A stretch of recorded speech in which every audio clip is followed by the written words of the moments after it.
Ay nako, lipat tayo ngayon sa issue sa Senado naman. Ako naman. O, ito naman sa Senado. Kasi may balitang sisipain na to si Soto. Kasi may humirit pa kaganina. Oh, anong hirit? Ito, hirit oh. Thank you very much, Madam President. Madam President, nice to Nako, see you on the... bakit tinawag na ganyan? Even if dinideny ng minority, ladies and gentlemen. Oh, at parang ayaw nila. At sila ay nagkasama-sama at sila ay nagkakasundo. Nasama-sama sila. They don't want compromise. There should be a change in leadership. Hindi yung si Soto, tapos itong si Legarda. O palit muna tayo para tumahimik na yung kuku na yan. Kasi may ingay ngayon yung Senate President, di ba, na papalitan o kudeta sa Senado na papalitan yung Senate President. So para patayin nila yung usap-usapan na yun para magta-term sharing daw etong si Legarda at saka si Soto. Eh pareho lang naman pinanggalingan yan eh. Parehong sip-sip yan kay Marcos eh.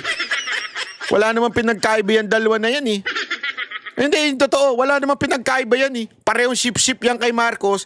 Parehong sunod-sunuran lang yan kay Marcos. Ba't natin ilalagay dyan? Akala ko ba check and balance ang Senado? Dapat kung tayo magpapalit ng Senate President, walang iba kung hindi manggagaling sa minority. Yung mga matatalas ang isip dyan. Si Marcoleta, si Cayetano. Di ba? Ang daming matatalas ang isip sa minority, bakit manggagaling dyan? Yung nanlalaglag ng kapwa senador. Yes, session resumed already, right, Madam President? Yes, session is resumed. Thank you, Madam President. Madam President, I move that we adjourn session until 3 o'clock in the afternoon, Monday, February 9, 2026. I so move, Mr. President. Madam President. Any objections? I don't see the minority here, only the majority. This is also in cooperation with the minority. With the minority, They know that yes. we're going to adjourn early. No objections heard. Session is adjourned until Monday, 3 o'clock. February 9, 2026. Ayun. Thank you very much, Madam President. Yeah. Ano ba kasi nangyari, Banat Bay? Ano ba nangyari? Ito. Lang, hold on. Lang. Sir, Mimi, sir, was there really a draft committee report? Rust is There is, and it was being routed yesterday. Kaya alam nyo ba, no, sabi nila gusto muna nilang mabasa at maintindihan.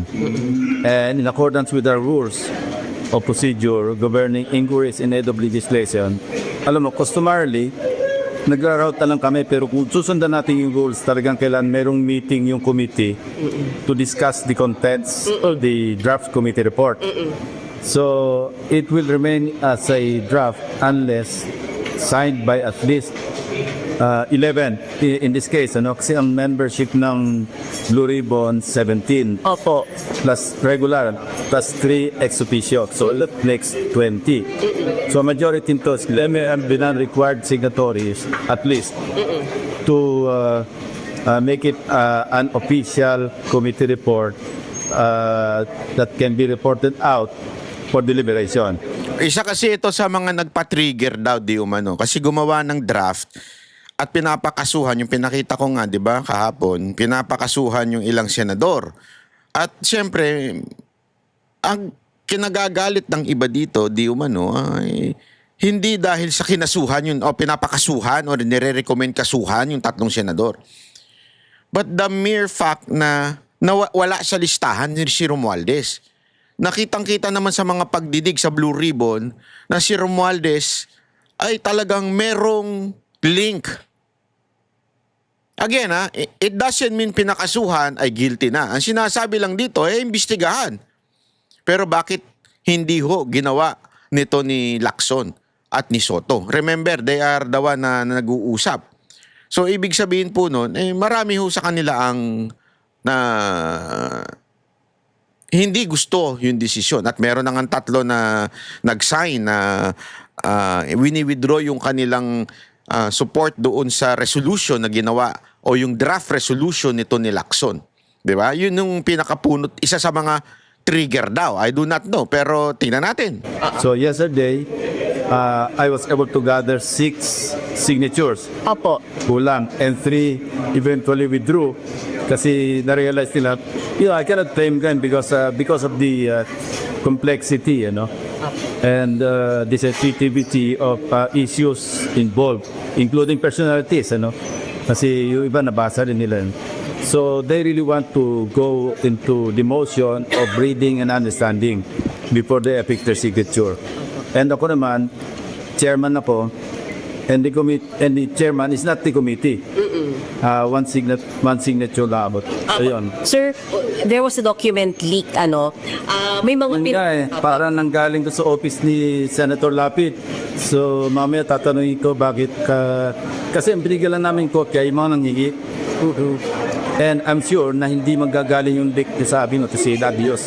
They were very careful in the handling of the document kasi alam namin ano official yon. May recommendation po, sir, na pakasuhan yung ilang mga senador. Is that something na kailangan pag-usapan ng maigi?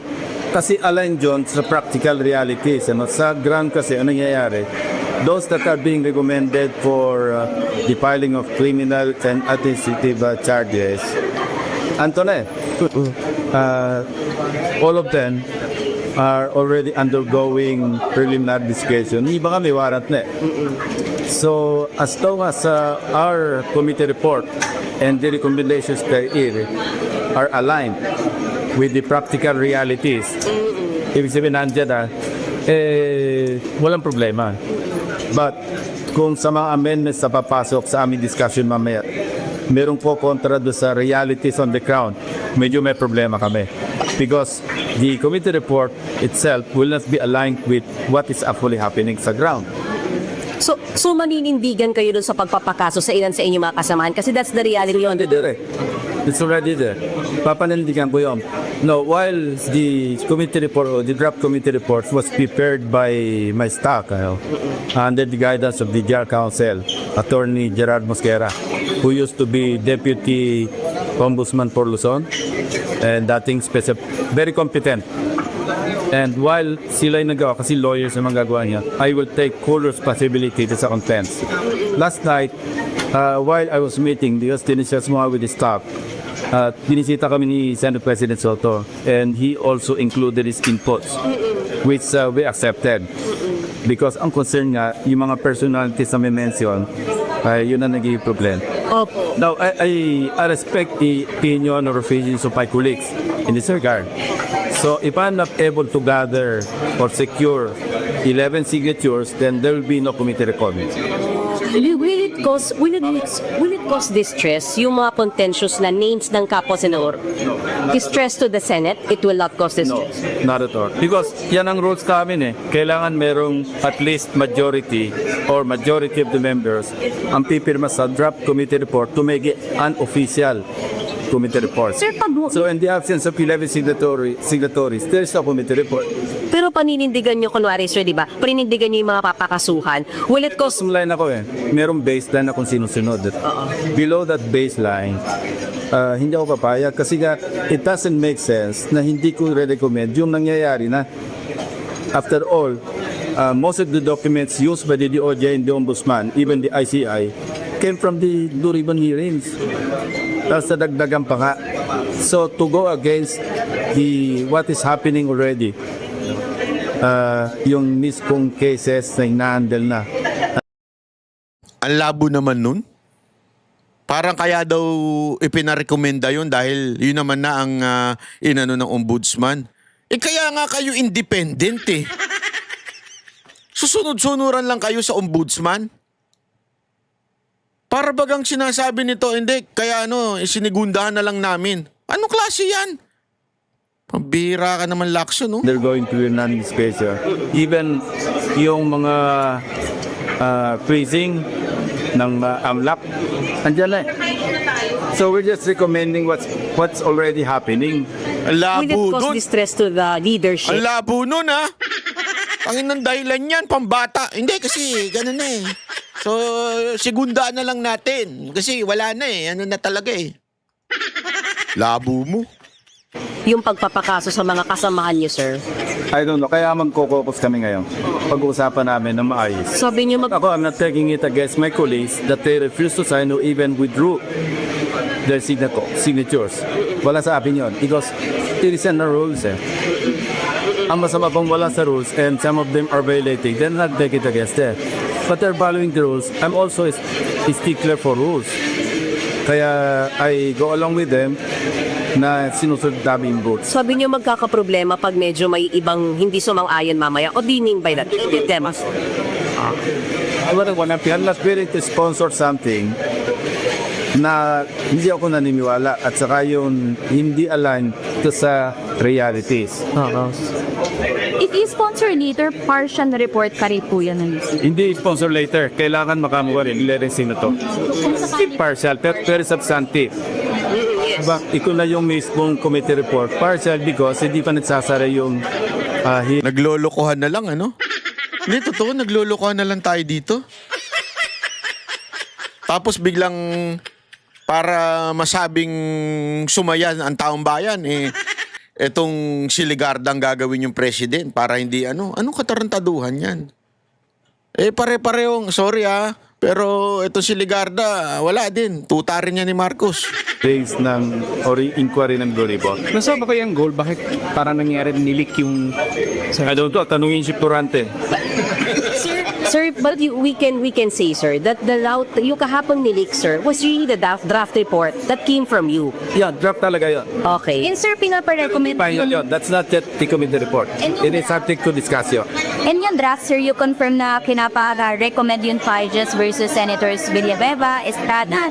Isa sabi kong reality sa ground. We're recommending them to undergo preliminary investigation. And they're already undergoing preliminary investigation. So, why would we go against what's already happening? Ang labo. Just to reiterate, hindi masama note yung No, definitely not. Hindi masama daw. I welcome na i-discuss sa amin mamaya. I welcome all contrary opinions or dissenting opinions. They don't want to sign, so be it. Because that's supposed to be the case because we have our rules to follow, rules of procedure, governing inquiries in aid of the legislation. Sir, since same naman po yung draft niyo at yung nag-leak, we can use it. Tama po ba, sir? We can use it. Because it's only a draft. Hindi final. What if the final committee report hindi tama doon sa draft? That official yung nire-report it. I would encourage, I would appeal to media na hintayin na lang yung final will furnish you a copy para doon leg-base yung inyong reporting. Otherwise, ito-display namin yun, di ba? Sabihin namin, hindi yun ang report namin because that's not yet final. But you confirm na pinapakausungan yung tatlong senador. At least that you confirm. Yeah, 6 people ang nandun. Okay, sir. Ex-Congressman Saldico, of course, Senator Bongo Villa, tapos Senator Cheese, lahat ng nag-PTI ngayon, yun ang kasama doon. Senator Joel, Senator Jinggoy, you confirm that. And ex-Congresswoman Mitch. But no Romualdez, sir. ibang category. Meron din recommendation kay former Speaker Romualdez. Okay. Pero hindi siya kasama doon because kinagulturism based on corroborative evidence Kasi all others, yung nasa first category, not only the legislators, pati DPWH officials, marami yun, may COA, lahat. Pero sa legislators, kinategorize namin sila into different levels. So, yung pinakahuling level, ito yung na-mention ng pangalan, pero walang validation at saka walang corroboration. So how will we treat them? Because their names were mentioned, will be mentioned in the committee report. Pero ang recommendation is further fact-finding inquiry. Hindi nanganganib makudita si SP dahil pinapakasuhan yung mga kasamahan nyo, sir? Mag-uusap ka kami mamaya. Yan. If it will cost is... So, yun na yung cue. Isa sa mga dahilan kung bakit, di ba? Isa sa mga dahilan, yan ay, sorry, nangyari doon, nawala. Ay, sorry na. Draft. Kung acceptable at mapagkaisa namin, edi yun ang lalabas na committee report. Pero ako meron akong bottom line. I will also parang counter kung ano na yung nangyayari sa ground. That's not practical at all. Because hindi ko i-recommend na i-investigate na mag-undergo ng preliminary investigation. Pero na ng preliminary investigation. Kung ipapatanggal sa kakasuhan yung tatlong senador, papayag ka ba? Sponsor it. I will let somebody sponsor it. If there is any taker. Oo. Magko-collect ka na ng 11 signatures mamaya, sir? Malalaman namin kung may 11. Kung magkasundo kami sa final draft, Opo. magpipirmahan na rin kami mamaya. So I can report it out next week. But possible the pirmahan can happen in the days to come? Yung signing? Nakarete na kasi yung draft based on initially na pag-usapan namin. Pero kung may mga additional incorporate namin yon. So i-reroute ko yon, i-reroute ko yon based on their recommendations and suggestions. Ayan. So kitang-kita natin mga kababayan kung ano nangyayari sa Kamara ay sa Senado at maraming haka-haka lumalabas pero isang sure talagang they disagree with some senators disagree with that committee draft report. Ngayon, para masabi na kesyo, hindi, aayusin namin to. Ayan, sasabihin lang nila, draft yan, ganito. Tapos, tila may pagbabago pa daw sa Senado ng Senate President at kaya tinawag itong si Legarda na Madam President. Pero, again, wala hong saysayho itong mga ganitong galawan kung manggagaling din ang Senate Presidency sa majority. Kasi bakit ba? The mere fact na may problema sa majority yung mga chairmanship, halimbawa doon sa committee ng foreign relation, di ba? Bakit si Erwin Tulfo ay isang bagito? Isa sa alam mo, ito para lang mo sa kaalaman ninyo. Pag nagpalit ng presidente, alam niyo ba unang dapat malagkaroon ng sekretary ay ang DFA? You know why?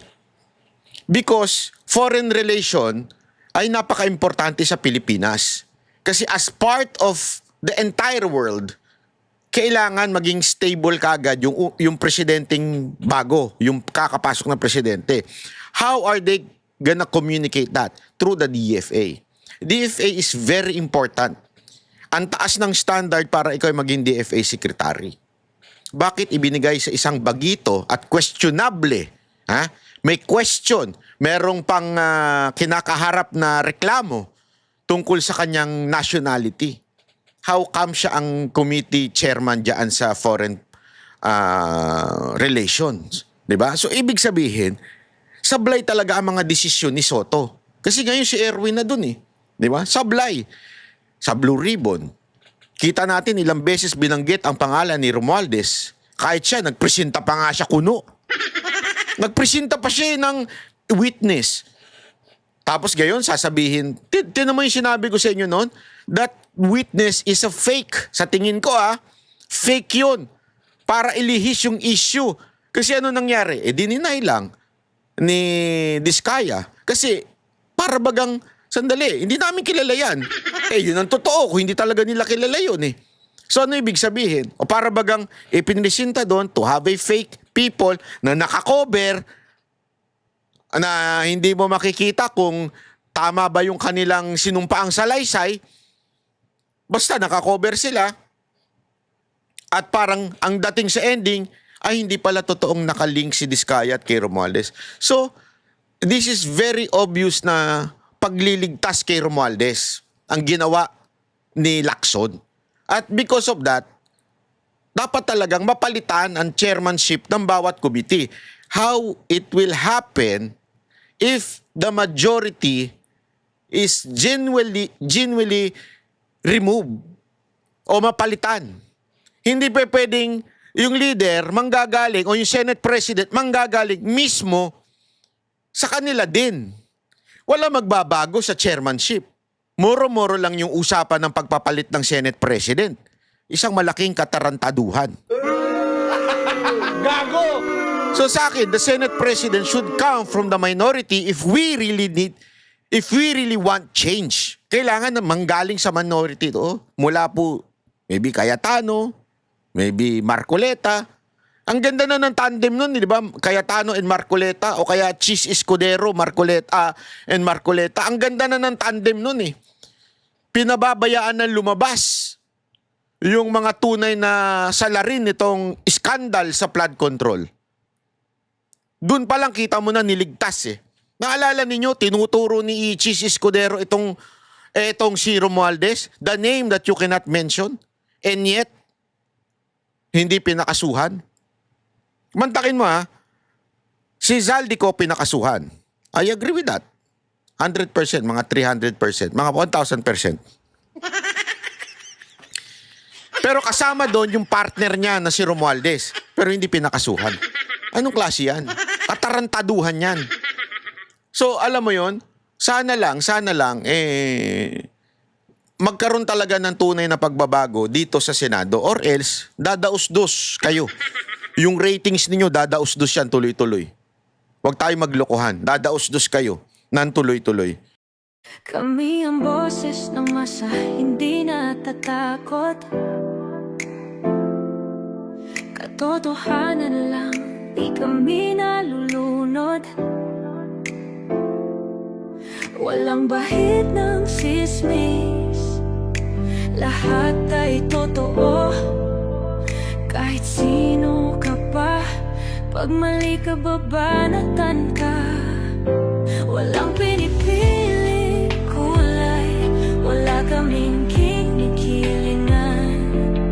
Basta para sa bayan, kami lalaban. Pag tama palakpakan, pag mali banatan. Di matitinag, di matatakot, para sa bayan tuloy ang sigaw. Sa harap ng kamera, walang halong takot. Mga baluktot, lahat kayo'y tuwa.